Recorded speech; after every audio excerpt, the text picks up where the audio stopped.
Now, friends, as we come to the little prophecy of Amos, I think, first of all, that we ought to try to locate him in prophecy. We are going to find that he was born down in Judah, the southern kingdom, but he was the prophet in the northern kingdom. His message was delivered in Samaria at the king's chapel, as we shall see, and it's a most unusual message for a man to have come from such a country, out-of-the-way place, and he has a message of judgment against all the surrounding nations. And he had a global view of life and of God's program for the entire world, not only for the present then, but for the future. It makes this man a most remarkable prophet, as we shall see. He was contemporary with Jonah and with Hosea. They were prophets in the northern kingdom. He was also contemporary with Isaiah and Micah in the southern kingdom. And let me now read the first verse of the first chapter. The words of Amos, who was among the herdsmen of Tekoa, which he saw concerning Israel in the days of Uzziah, king of Judah, and in the days of Jeroboam, the son of Joash. Now, this is the one that's labeled Jeroboam the second, by the way, king of Israel, 2 years before the earthquake. Now, I want to approach this prophet a little bit different than we've approached any other prophet before. I want us to get acquainted with him personally, because to get acquainted with this man, to me, is to love him and to understand his prophecy better. Now, I want to turn to the 7th chapter and get a personal insight into this man and his ministry yonder in Samaria in the northern kingdom. I'm turning to chapter 7, verse 10. Then Amaziah, the priest of Bethel, said to Jeroboam, king of Israel, saying, Amos hath conspired against thee in the midst of the house of Israel. The land is not able to bear all his words. For thus Amos saith, Jeroboam shall die by the sword, and Israel shall surely be led away captive out of their own land. Also Amaziah said unto Amos, O thou seer, go, flee away into the land of Judah, and there eat bread, and prophesy there. But prophesy not again any more at Bethel, for it is the king's sanctuary, and it is the king's court. Then answered Amos, and said to Amaziah, I'm no prophet, neither am I a prophet's son, but I'm an herdman and a gatherer of sycamore fruit. And the Lord took me as I followed the flock, and the Lord said unto me, Go, prophesy unto my people Israel. And then you have the message. But this now brings the man before us. Now, I want us to look at him, and I have labeled him the country preacher who came to town. And you find, first of all, his birthplace, and where he was raised, his hometown. 6 miles south of Jerusalem, there is the familiar place of little Bethlehem. The prophet had said, Though thou be little among the thousands of Judah, yet out of thee shall he come forth. Bethlehem has become famous, but there was another little place that was 6 miles southeast of Bethlehem called Tekoa, and it is not so well known. In fact, Amos is not even mentioned anywhere else in the Old Testament. There is a Amos in Mary's genealogy that's given in Luke, but no relation to this Amos at all. And the little town of Tekoa that he came from is practically an unknown place. It was a place where a prophetess came and gave David a message, and David was familiar with that area because that is the area he'd gone in to hide from King Saul. And let me tell you, that's a real wilderness down there. The nation Israel today is made along by the side of the Dead Sea, a nice highway that leads to Masada, and then you can come back around through Arad and back down up through Hebron and through Bethlehem. But you don't get near Tekoa because it is over in that wilderness. And I'm sure that most of you have never heard of it. And little wonder, it's no reflection at all. It's a ghost town today. And it never was, even in its heyday, more than a wide place in the road. It was a whistle stop. It was just a jumping-off place. It was a camping ground. It was really a country crossroads, and it was on the frontier. It's one of those places that we used to have in Texas where they said to get to the place you had to go as far as you can in a buggy and then get off and walk another couple of miles. Well, Tekoa was that kind of a place, 12 miles southeast of Jerusalem, in that frightful wilderness, by the way. Tekoa is in that spot, and it's the birthplace of Amos. And the only claim that it ever had to greatness is the fact that Amos came from there. Now, Tekoa is on the edge of that frightful wilderness which goes down to the very edge of the Dead Sea. It's on that ridge overlooking the Dead Sea. It's a desert wilderness where wild animals howl by night. And by day, you can see spots here and there where there was the remains of the camps of the Bedouins as they moved through that area. They did not stay. There's the blackened ground, therefore, the nomad and the vagabond of the desert. The Bedouins lived there. It was a desert jungle. Adam Smith says this: the men of Tekoa looked out upon a desolate and haggard world. And this is the area in which Bishop Pike should not have gone, for this is where he died. And strange things happen in that area. There are those that even today say that it's the place of demons.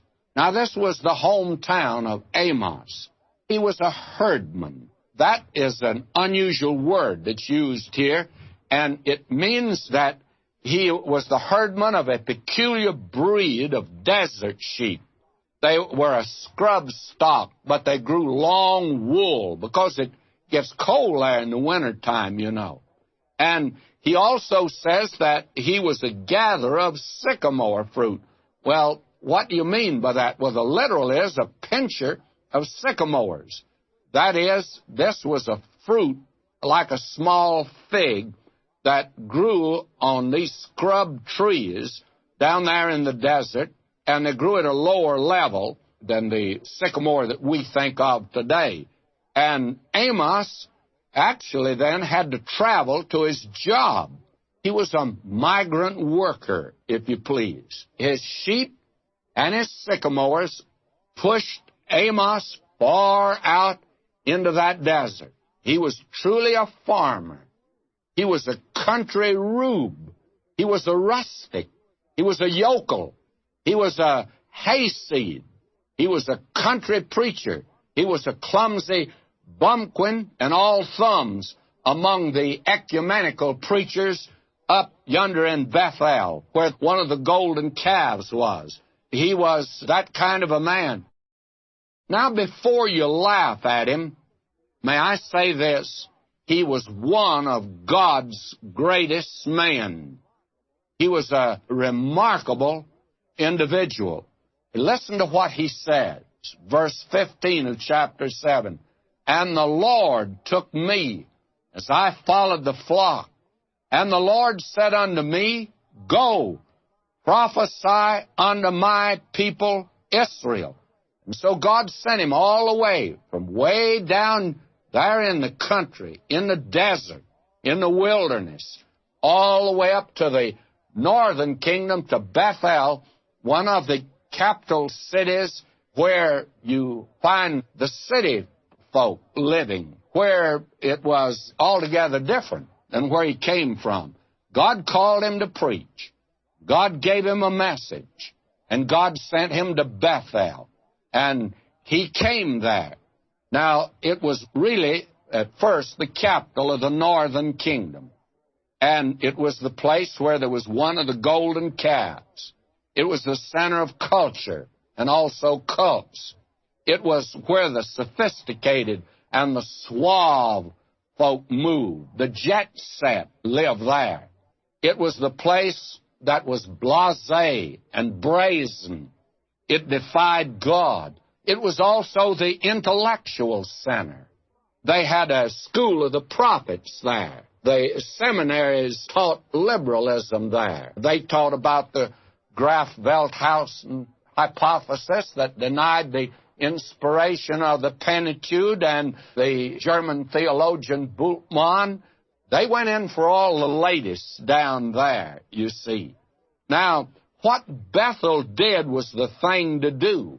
When they first introduced filter-tip cigarettes, why, Bethel was the first place that they were advertised and were used. Then it spread out everywhere.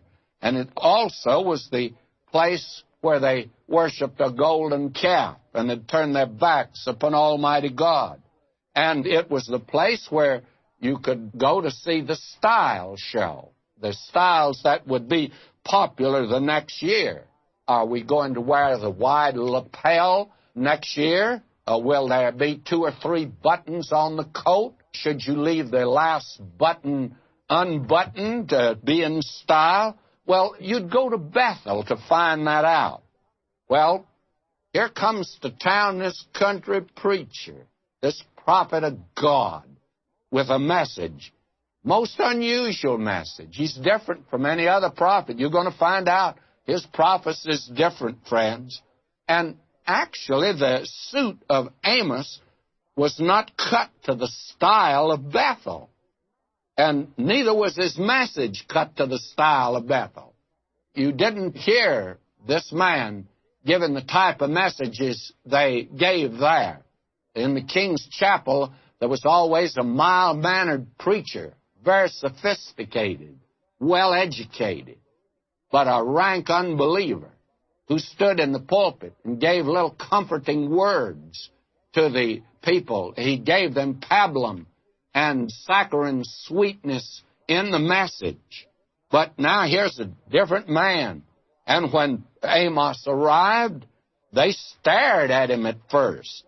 But they were very indulgent, of course, there. They were broad-minded, you know.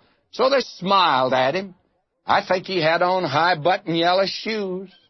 That, of course, is coming back today, and I don't know whether it was ever in style in Bethel or not, but at least it was not in style when Amos arrived, and his suit didn't fit him.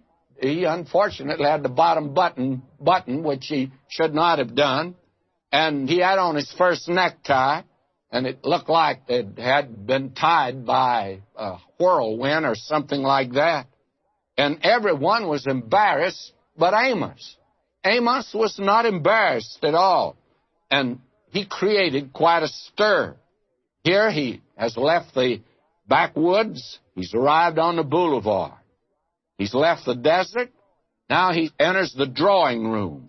He had been with these long-haired sheep out on the desert all of his life. Now he's with the well-groomed goats up yonder in Bethel. And he has left the place of agriculture, and he's come to the place of culture. Now, I think most everyone came to hear him at first. They said, we don't believe he can preach. They came out of curiosity. We don't think this man has any message. They came in amusement, but they left in anger. He was a sensational preacher. His sermons, you see, weren't cut to the style of Bethel. And today we just don't have any of those liberal sermons from that day. But you sure have Amos, and you have his prophecy, and we're going to be looking at it. Now, Amos preached the Word of God, and many people were moved, and some turned to God. But you know what happened? Organized religion there, the worship of Baal and the golden calf, they got together. They had the ecumenical movement going there, so that they had the same program. If you don't believe anything, then there's nothing to keep you apart. If I don't believe anything, you don't believe anything, we can get together. And that's the ecumenical movement, by the way. And it was going great guns even in that day. Now, you have this man, we find him in the midst of all of organized religion, and they try to silence him. They try to run him out of town. And some of the leading ecumenical leaders called a meeting, and they wanted to remove him. They wanted to withdraw support from him. They told him he'd lose his pension if he didn't change. And there were some fundamental leaders called evangelicals in Bethel. They began to criticize him because he was getting the crowds. They tried to undermine his ministry. But God blessed him. Amos would not compromise. Amos continued to preach the Word of God. We're going to see his message in this book, but I want you to meet him today. And they had a mass meeting called of all the religions. And the inevitable happened. It was really the first meeting of the World Council of Churches. And the motto of this first meeting was, "Away with Amos." Away with Amos. And now, Amaziah, he was appointed as a committee chairman to go see Amos. Now, Amaziah was a priest who went into idolatry. Does all of this sound modern to you folk? It's the same old story. We think it's modern. It's not. It's been happening ever since man got out of the Garden of Eden. Amaziah was the hired hand of religion. He was polished, was educated, he was proud, he was scholarly, he was pious, he was a classic example of a pseudo-saint. Cleverly and subtly, he worked a master stroke. He got the king to support him because he believed that the church and state and religion and politics should be combined. And so the thing that happened was this, verse 10, back of chapter 7 now. Then Amaziah, the priest of Bethel, sent to Jeroboam, king of Israel, saying, Amos hath conspired against thee in the midst of the house of Israel. The land's not able to bear all of his words. For thus Amos saith, Jeroboam shall die by the sword, and Israel shall surely be led away captive out of their land. He had said some strange things, it is true, but what he said was true, and it should have been heeded by Jeroboam. Now, he had on his committee, you see there, he had the chief calf caller in the worship of the cow that was set up to worship there. And as you can see on his committee, I think he had Dr. Sounding Brass.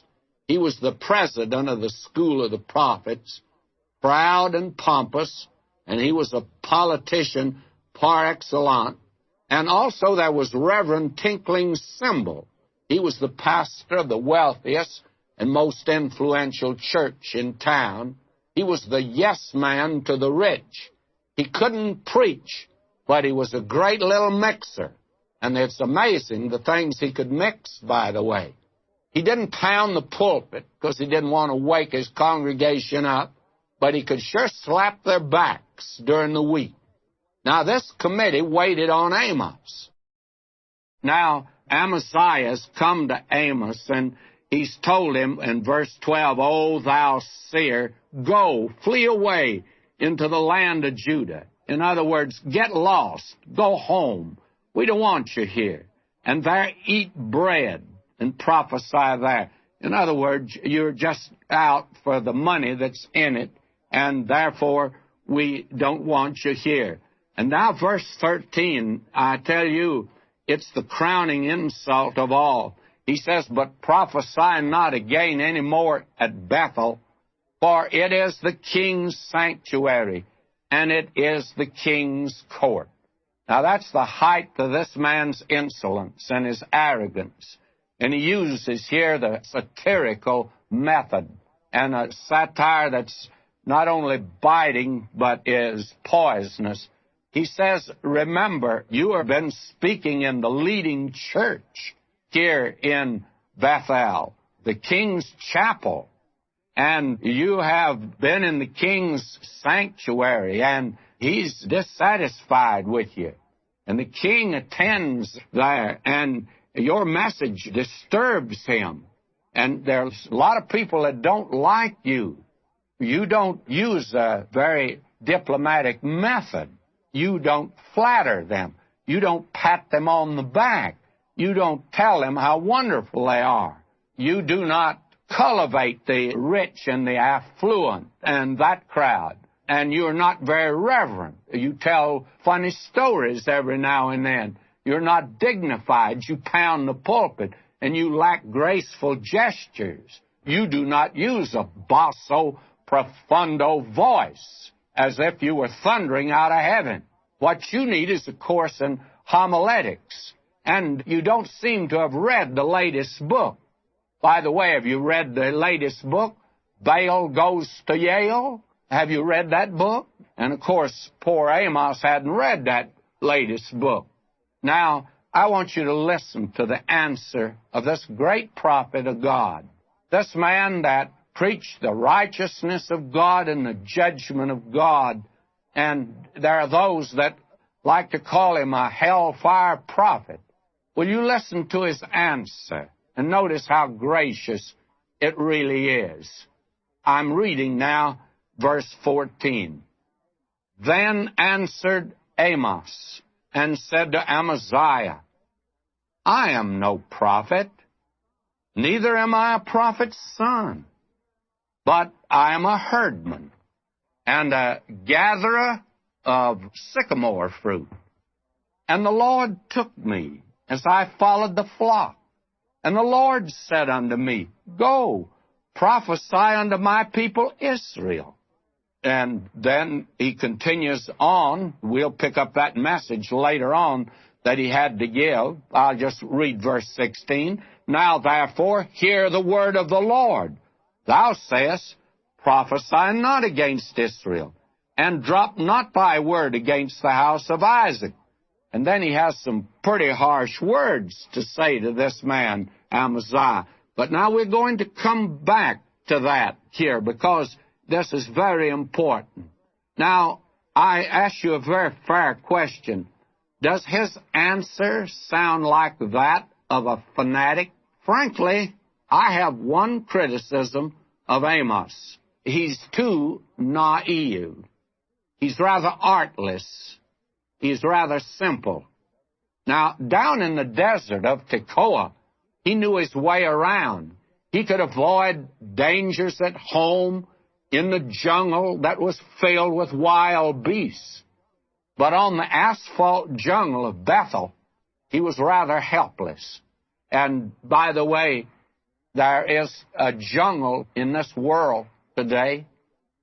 The world is a real jungle, the world of flesh and the devil. And today you'll find in church circles, sometime in the liberal circle, it's a little dangerous. And it's a little dangerous in the fundamental jungle at times. You're not really safe today. There will be someone there that will want to tear you to pieces. There'll be the roar of some big lion, Mr. Gutrocks, and he's on the board of deacons. And I tell you, you better pat him on the back.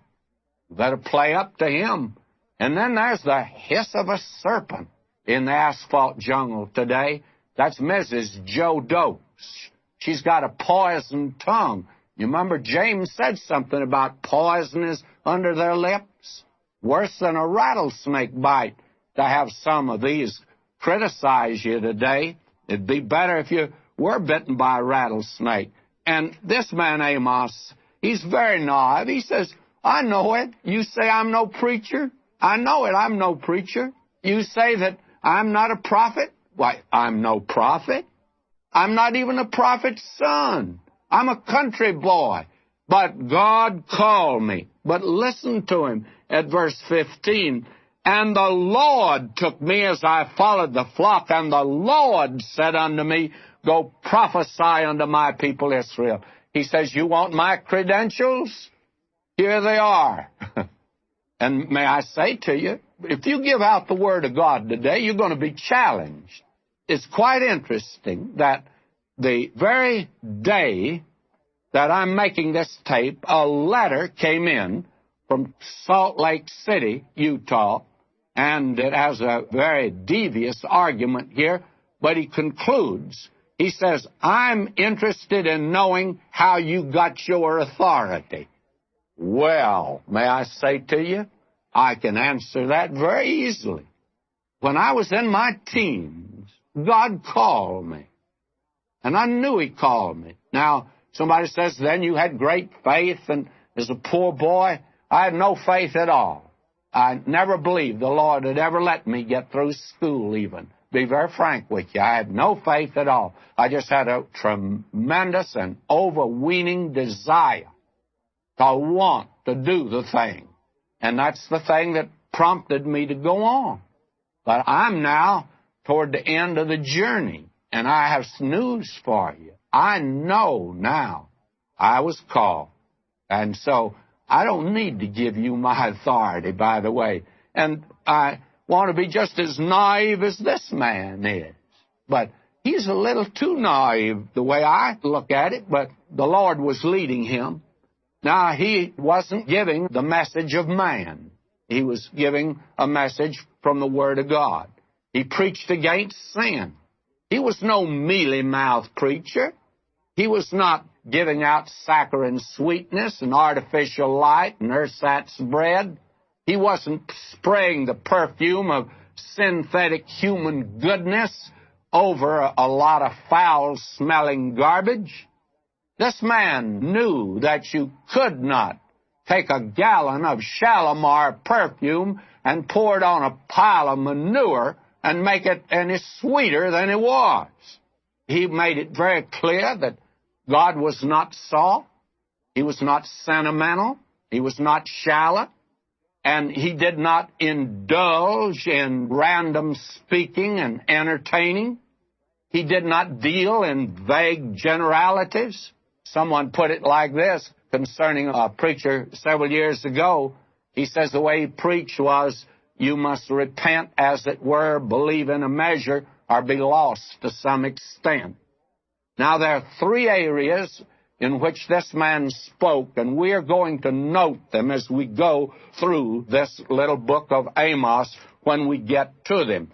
Now, to me, the most amazing thing about this man is this. He was practically an unknown when he arrived in Bethel. He's still rather unknown, but Amos in our day is a name that is associated with another name, Andy.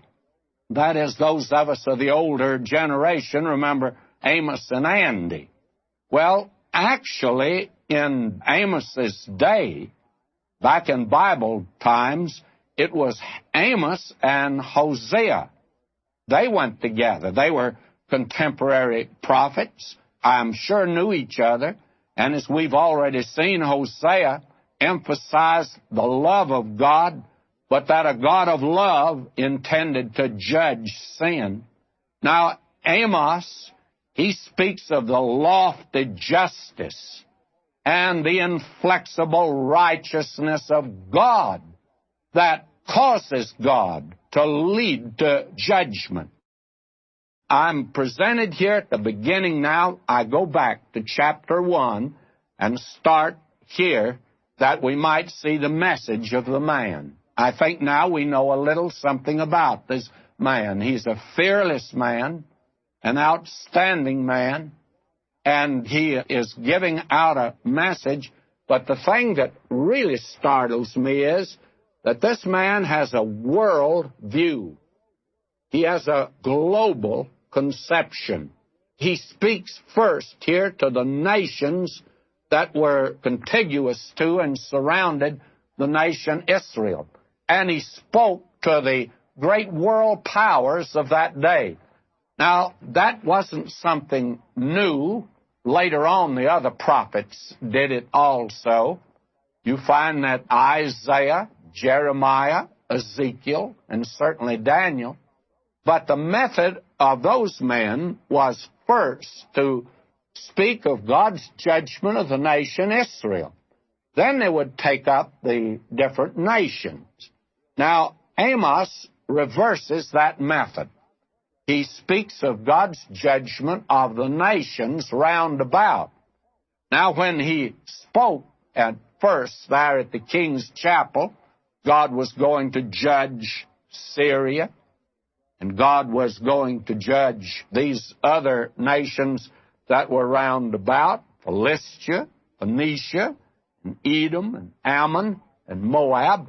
Why, everybody filled the king's chapel.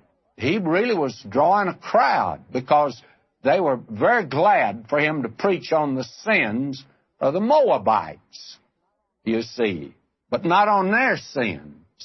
There are a great many people today, they like for the preacher to preach on the sins of the Moabites, which they committed 4,000 years ago, or even longer. And that's all right, but don't step on our toes or you're in real trouble.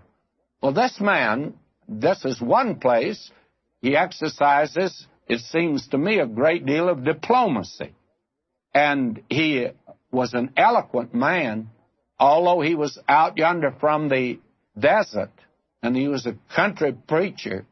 He had the language of a Shakespeare, and some of his statements are eloquent statements, and he was, in my judgment, a great preacher. I disagree with Amaziah, who told him that he ought to get out of town. I disagree with Amaziah. Now I'm reading verse 1 of chapter 1.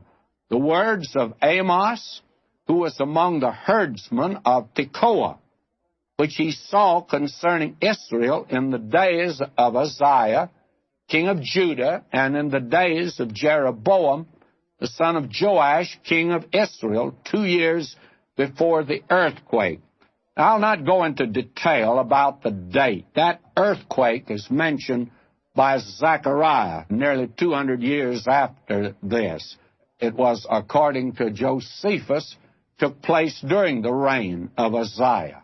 Be that as it may, that is really not the important thing, other than it does help us to see that he was a contemporary with Hosea, and he's one of the first of the prophets, and he is a prophet to the northern kingdom. Now, will you notice? And he said, the Lord will roar from Zion and utter his voice from Jerusalem, and the inhabitants of the shepherds shall mourn, and the top of Carmel shall wither. Now, this, of course, is very figurative language in many ways, and very eloquent. The Lord will roar from Zion. Now, you will recall that Joel used that expression later on. It suggests the roar of a lion as it pounces upon its prey. And believe me, this is some way to begin. The Lord will roar from Zion like a lion, and it speaks of the coming judgment of God upon the nations that were round about. And the habitations of the shepherds shall mourn, and the top of Carmel shall wither. And that speaks, apparently, of a drought that was coming, and of a famine that would come upon the land. It would be a famine that would extend throughout the entire land. I came over Carmel, where Haifa is, and I noticed how beautiful it is there, and the wonderful shrubbery they have today, and the lovely flowers that are there. Must have been that way in the day of Amos, also in the day of Elijah. But now there is coming this drought, that Carmel that was so beautiful shall wither. Now we have in verse 3 a section, and I think probably I ought to give you something of the outline. To understand the book of the Bible, you ought to outline it. That's what we send out for every book of the Bible, outlines and notes on it. Now we have here judgment on the surrounding nations, that is, the nations that surround Israel. And that begins here now with the very first verse here, and it goes down in chapter 2 through verse 3. And there are certain nations that are taken up. Now, the first nation that is considered is Syria, and Damascus was the capital of it. Now, will you notice, thus saith the Lord, for 3 transgressions of Damascus, and for 4, I will not turn away its punishment, because they have thrashed Gilead with threshing instruments of iron. Now, what are we talking about here? Well, may I say to you, when he says not for just 3 and not for 4, he's not attempting to give you a list of them. He means not 3 and not 4, and he could have said not 5, not 6, for many transgressions. In other words, the cup of iniquity was filled up, and nothing now could hold back the judgment of God that was coming upon that land. Now, he says that the thing that they have done, they have used these thrashing instruments. Those thrashing instruments were sharp, and they were to beat out the grain. And that's the way that they had treated Gilead. Now, what does he mean by Gilead? Well, Gilead was on the east bank of the Jordan. It was the land that actually came up as far as the Sea of Galilee, and you have Reuben and Manasseh, rather the half-tribe of Manasseh, and Gad, the tribe of Gad. They stayed over on the wrong side, and Syria, that's right north of there, came down. Now, they had come down against God's people and just thrashed them, and he is judging them for their cruelty, for their brutality, and for their cruelty. Now, we're going to see that that has a record in the historical books of the Bible, and there's always a different reason that God judges these other nations. I read verse 4 now. But I will send a fire into the house of Hazel, which shall devour the palaces of Ben-Hadad. I will break also the bar of Damascus, cut off the inhabitant from the plain of Avon, and him that holdeth the scepter from the house of Eden, and the people of Syria shall go into captivity under Kir, saith the Lord. Now, what we have here is God's judgment upon the nation Syria in that day. Damascus was the capital of it. And this was actually all literally fulfilled, and I didn't really intend to do that today, but I think that I'll turn back to 2 Kings, the 10th chapter, verses 32 and 33. And I think we'll see there the judgment of God upon this nation. I'm reading now 2 Kings, 10th chapter, verse 32 and 33. In those days the Lord began to cut Israel short, and Hazael smote them in all the coasts of Israel, from Jordan eastward, all the land of Gilead, the Gadites, and the Reubenites, and the Manassites, from Arior, which is by the river Arnon, from Gilead and Bashan. Now, the land of Gilead was the place where the tribe of Gad and Reuben and the half-tribe of Manasseh were located on the east side of the Jordan River. and Syria came down against them first and actually destroyed them. But now a fire is coming upon Hazel, the king, and the palaces of Ben-Hadad. Now, if you've ever been to Damascus, you actually don't see there today the original city or the original location. They claim it's the oldest city in the world. Actually, it has shifted around in that section in many different places. It's been burnt to the very ground, and this was one of the occasions when this took place. Now, he speaks here that he had even cut off the inhabitant from the plain of Avon. Well, now, where is the plain of Avon? If you travel from Beirut to Damascus, you go by a place that's known as Baalbek. Well, Baalbek is actually in the plain of Avon, and the ruins there are spectacular. Later on, the Romans, because it's such a lovely area, they attempted to put in a great population there, and those temples there certainly testified to it. But actually, that place, Baalbek, has been destroyed, and the great population is no longer in that area. Now they were to be taken captive by the Assyrians. That means their captivity under Kir. That was a province in the Assyrian Empire. It's well to have a geography before us. It makes all of this understandable.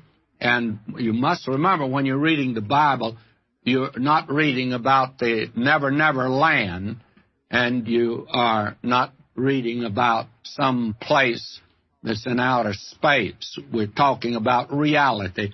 Even when you talk about heaven in the Bible, you're talking about reality.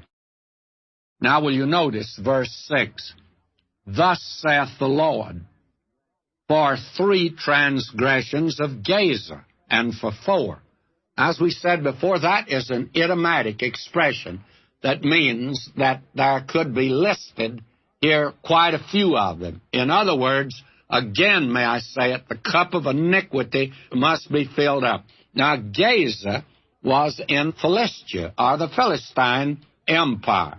And he says, I will turn away its punishments because they carried away captive the whole captivity to deliver them up to Edom, and I will send a fire on the wall of Gaza, which shall devour its palaces, and I will cut off the inhabitant from Ashdod, and him that holdeth the scepter from Ashkelon. And I will turn mine hand against Ekron, and the remnant of the Philistines shall perish, saith the Lord God. Now here is a judgment against the Philistines. For what? For making slaves.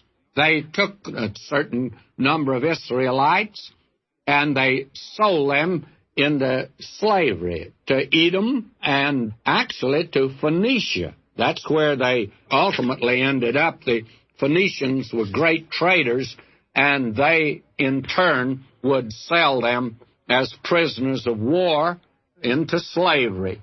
And they would send them all over, actually, the Mediterranean world. And because of that, why, God says He intends to judge this place. It's quite interesting that what we know today as the Gaza Strip is still an unknown quantity.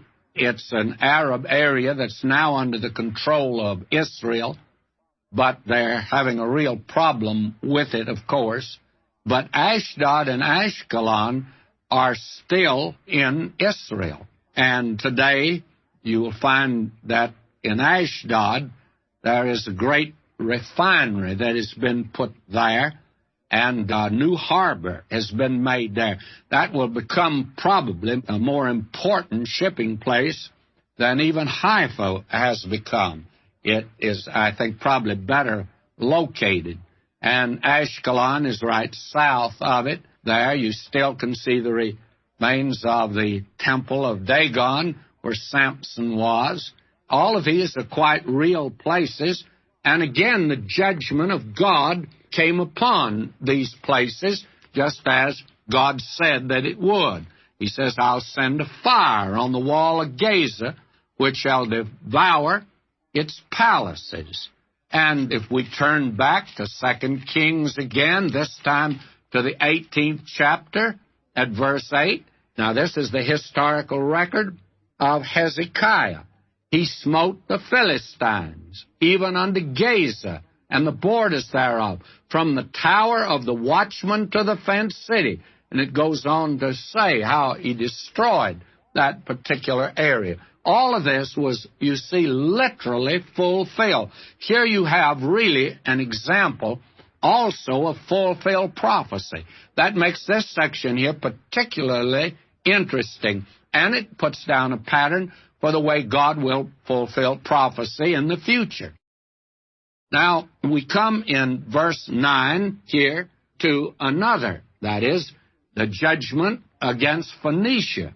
And the judgment against them is not only for selling slaves, because you see, the Philistines sold them to Phoenicia, and Phoenicia in turn sold them out in the world. They were great tradesmen of the world of that day. But the important thing, for breaking their treaty. You see, they had a treaty with Israel. Hiram, king of Tyre, had been a personal friend of David, and they had enjoyed a great deal of friendship, not only worked together, they stood together. But now they've broken the treaty. Now let me begin reading here, and I'll begin reading chapter 1 now, verse 9. Thus saith the Lord, for 3 transgressions of Tyre, and for 4. Now that, again, I must repeat, is an idiomatic expression, meaning not just giving them ad seriatim. He says, I'm not going to give 1, 2, 3, 4, 5, 6, 7, 8, 9, 10 reasons, but 3 for 4, and he said I could just list probably 100, but the main ones he will mention. I will not turn away its punishment, because they delivered up the whole captivity to Edom, and remembered not the brotherly covenant. In other words, they broke a covenant that they had with Israel. But I will send a fire on the wall of Tyre, which will devour its palaces. Now, I'm not going into detail here, because we did that before, of how God judged Tyre. First, the Assyrian came against Tyre. He was not able to take the city. There's been a question whether Nebuchadnezzar did or not, but I think it's conceded that what Nebuchadnezzar did, he forced the Tyrians, and this was the great city of the Phoenicians, to retire to an island that was out some distance, probably a mile or maybe not over a half a mile. I've walked that distance through there several times, and I don't think it could be a mile. But anyway, they were retired out to that island, and they built their city there, and Nebuchadnezzar destroyed the old city that was on the mainland. And then about 250 years later, Alexander the Great came along. He saw that city, very prosperous, very wealthy, out on the island. So he built a causeway, and he fulfilled Ezekiel's prophecy, because God says they'll absolutely scrape the ground of old Tyre, and they'll throw it in the ocean. Well, he took all of that, and he made a causeway out to the island, and he took it and destroyed it. That brought Tyre to an end. This was literally fulfilled concerning Tyre, and I think it's quite interesting that it only mentions Tyre here. He goes on to say, here in connection with Tyre and Edom, will you listen, verse 9. Thus saith the Lord, for 3 transgressions of Tyre, for 4, I will not turn away its punishments, because they delivered up the whole captivity to Edom, and remembered not the brotherly covenant. But I will send a fire on the wall of Tyre, which shall devour its palaces. And that's a very interesting expression, you see, that the very walls would be torn down. Then he moves immediately now to Edom. And the judgment against Edom is because of a revengeful spirit. And back of revenge is ordinarily jealousy. And they were jealous of their brother. You see, Edom was Esau, and Israel is Jacob. and they were twin brothers. Verse 11, Thus saith the Lord, for 3 transgressions of Edom, and for 4 I will not turn away its punishment, because he did pursue his brother with the sword, and did cast off all pity, and his anger did tear perpetually, and he kept his wrath forever. But I will send a fire upon Teman, which shall devour the palaces of Bozrah. Now, the thing is that Teman, in the rock-hewn city of Petra there, everything has been destroyed that would burn, but actually the city was hewn out of the rock. But the palaces of Bozrah, they've been devoured. They have disappeared. In other words, this prophecy against Edom has been literally fulfilled, and it was because of their revengeful spirit, jealous of their brother, that is, of Israel. Now we come again to another nation, Ammon, the Ammonites. And if you'll notice that we're actually moving around almost in a circle. We began with Syria, came over to Phoenicia, went down to the Philistines, and we now move over to Edom on the south, and then the Ammonites were in that area also. And now here's the judgment against the Ammonites. And what is God's judgment against them? Well, theirs was a violent crime. We are going to see that. Let me read. Thus saith the Lord, for 3 transgressions of the children of Ammon, and for 4 I will not turn away their punishment, because they have ripped up the women with child in Gilead. Now, the Ammonites were over on the east bank, and they, in turn, joined with the Syrians in fighting against the 2.5 tribes over there that were in the land of Gilead. And they did that they might enlarge their border. But I will kindle a fire in the wall of Rabbah, and it shall devour its palaces with shouting in the day of battle, with a tempest in the day of the whirlwind, and their king shall go into captivity, he and his princes together, saith the Lord. Now, this is God's judgment against the Ammonites. And I think probably we ought to turn back and see how this was literally fulfilled. I go back now to 2 Kings again, but to the 8th chapter of 2 Kings, verses 12 and 13. Now, let me read these. And Hazel said, Why weepeth my Lord? And he answered, Because I know the evil that thou wilt do unto the children of Israel. Their strongholds wilt thou set on fire, and their young men wilt thou slay with the sword, and will dash their children, rip up their women with child. And Hazel said, But what? Is thy servant a dog, that he should do this great thing? And Elisha answered, The Lord hath showed me that thou shalt be king over Syria. In other words, the prophet said to him, You say that only a dog would do that thing. Well, you're going to do it. And whether this man was a dog or not, he did the very thing he said only a dog would do. And as we read here, that he would do to the children of Israel, and dash their children, rip up their women with child. That was an awful, horrible thing, and that was the crime of the Ammonites, by the way.